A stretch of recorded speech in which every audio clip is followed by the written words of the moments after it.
Let's get one thing straight right now. You don't hate mornings. I know you think you do. You call yourself not a morning person, but that's not actually what's happening. What you hate is waking up and immediately feeling behind. You hate that scrambled, reactive feeling where you're already playing catch up before you've even had coffee. You hate checking your phone and seeing 17 things that need your attention, and your brain hasn't even fully turned on yet.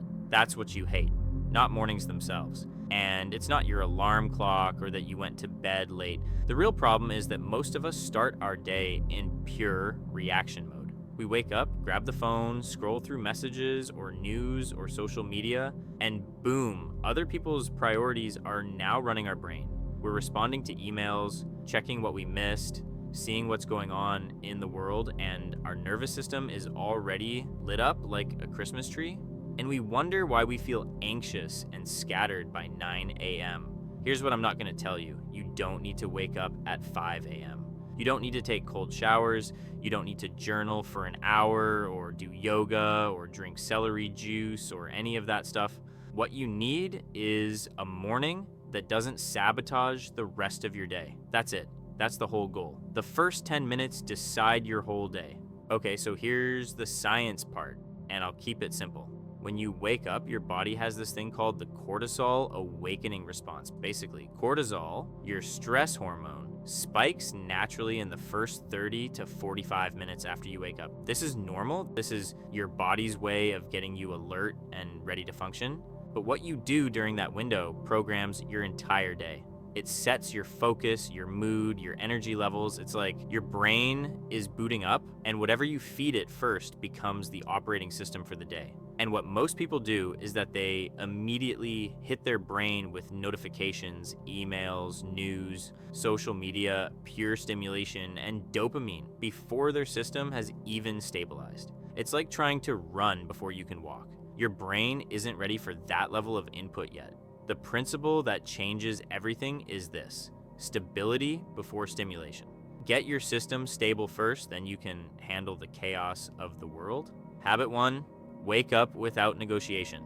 Here's the first habit, and it's not interesting, but it's foundational. Stop negotiating with yourself every morning. You know what I'm talking about. The alarm goes off, you hit snooze. Then you have this whole internal debate. Do I really need to get up now? Maybe 5 more minutes. Actually, I could sleep until 7:15 and still make it work. That negotiation is decision fatigue, and you're burning mental energy before you've even opened your eyes. Your brain hates making decisions early in the morning. It's not awake enough for that. So when you force it to decide whether or not to get up, you're already depleting your willpower for the day. Now, what I'm about to tell you is from Atomic Habits. The solution isn't more discipline. It's removing the choice entirely. Here's how you do that. Same wake time every day. Doesn't have to be crazy early. It can be 5:30 a.m., 6 a.m., or 7 a.m., 8 a.m., whatever works for your life. But it needs to be consistent within like 30 minutes, even on weekends. Alarm across the room, not next to your bed, across the room. So you physically have to get up to turn it off. No snooze button, ever. The snooze button is just you choosing chaos. When you remove the negotiation, something interesting happens. You stop wasting energy on should I get up, and you just get up. It becomes automatic, and that's the goal. Habit 2, light before screens. This one's a game changer, and almost nobody does it. Get light in your eyes as soon as possible after waking up. Ideally, natural sunlight. Let me tell you why. Your circadian rhythm, your internal clock, is controlled by light. When you get bright light in the morning, you're basically telling your brain, hey, it's daytime, time to be awake. And this doesn't just help you wake up in the morning. It actually helps you sleep better at night. Your body needs that clear signal of when the day starts so it knows when the day should end.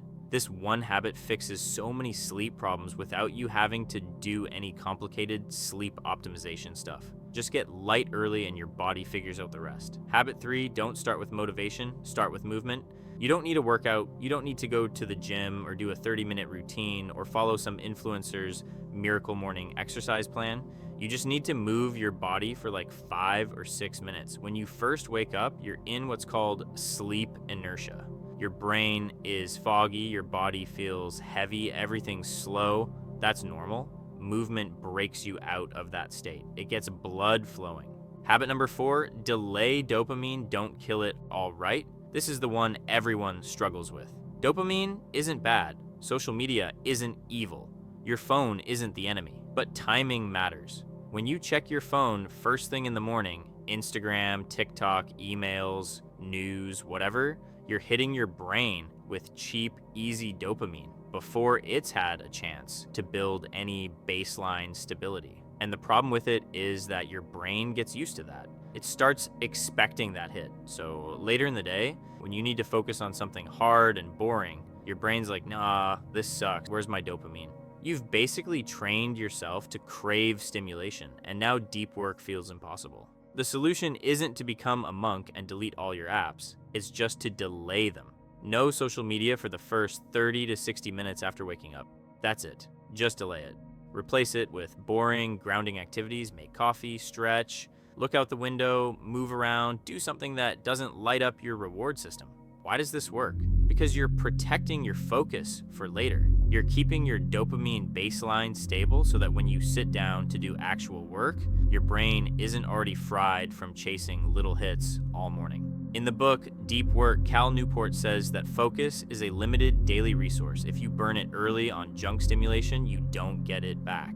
Habit 5, one clear win before the world interrupts you. Let me tell you the biggest mistake people make in the morning. They wake up and the first thing they do is check what everyone else needs from them. Emails, messages, Slack, WhatsApp, Instagram, DMs. And now their day is decided by other people's priorities. They're reacting and they're in defense mode, not control. By the time they finally sit down to work on their own stuff, they've already spent 2 hours putting out fires and they have no mental energy left. Sounds familiar, right? Now let me tell you how to fix it.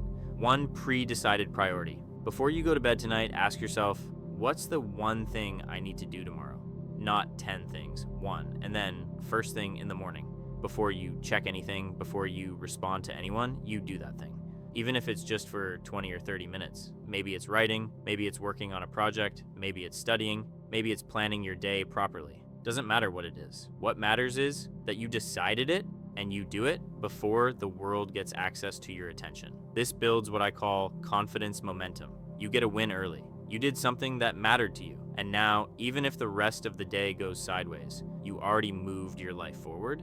Habit number 6, a simple morning reset. Your brain wakes up noisy. Even if you slept fine, there's usually a bunch of thoughts bouncing around, worries about the day, tasks you forgot yesterday, random anxiety about something that might not even happen. Don't try to suppress it. Don't try to meditate it away or ignore it. Just dump it out. Grab a piece of paper or your phone's notes app and write for 2 minutes. What's bothering you? What's on your mind? What do you need to do today? Just brain dump. Don't need to be well structured. Just get it out of your head and onto paper. When thoughts are swirling in your head, they create background anxiety. Your brain keeps looping on them because it's scared you'll forget. But when you write them down, your brain relaxes. It's like, okay, cool, it's captured. I don't have to hold on to this anymore. This is basic psychology. It's called cognitive offloading, and it's one of the simplest ways to calm your mind without doing anything weird. Look, mornings aren't about discipline. They're not about forcing yourself to be someone you're not or becoming some hyper-optimized productivity robot. Mornings are about protecting your brain